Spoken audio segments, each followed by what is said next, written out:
Palakkad mission സ്കൂളിൽ MLA fund ഉപയോഗിച്ച് നിർമ്മിക്കുന്ന പാചകപ്പുരയ്ക്ക് തറക്കല്ലിട്ടു. റിട്ടയർഡ് പ്രധാനാധ്യാപിക കെ രജിത കുമാരി ശിലാസ്ഥാപനം നിർവഹിച്ചു.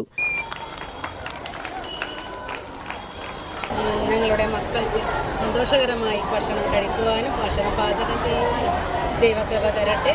ഇനിയും നമുക്ക് ഒരു ബിൽഡിങ്ങും കൂടി എടുക്കാൻ പറ്റും എന്ന് ഞാൻ അറിഞ്ഞു. അതിലും വളരെ സന്തോഷം. ആ കിച്ചണും ഏറ്റവും മനോഹരമായി നമ്മളെ കുട്ടികൾക്ക് വേണ്ടി തന്നെ ഉപയോഗിച്ച് ആക്കാൻ സഹായിക്കട്ടെ എന്ന് പ്രാർത്ഥിക്കുന്നു. ഇത് നമുക്ക് ദൈവം തന്നതാണെന്ന് തന്നെ ഞാൻ പൂർണ്ണമായി വിശ്വസിക്കുന്നു. ഇനിയും നമ്മുടെ സ്കൂളിനെ ധാരാളമായി ദൈവം അനുഗ്രഹിക്കട്ടെ. ഇന്നിവിടെ കൂടിച്ചേർന്ന എല്ലാവരോടും ഞാൻ ആശംസിക്കുന്നു. PTA പ്രസിഡൻറ്റ്, വൈസ് പ്രസിഡൻറ്റ്, മറ്റ് എക്സിക്യൂട്ടീവ് മെമ്പേഴ്സ്, എൻ്റെ സഹപ്രവർത്തകരായ ടീച്ചേഴ്സ്, എൻ്റെ non teaching staff, Shiny teacher, എല്ലാവർക്കും ഒരിക്കൽ കൂടി ആശംസ പറഞ്ഞുകൊണ്ട് ഞാൻ എൻ്റെ വാക്കുകൾ നിർത്തുന്നു. PTA പ്രസിഡന്റ് മൻസൂർ മണലാഞ്ചേരി അധ്യക്ഷത വഹിച്ചു.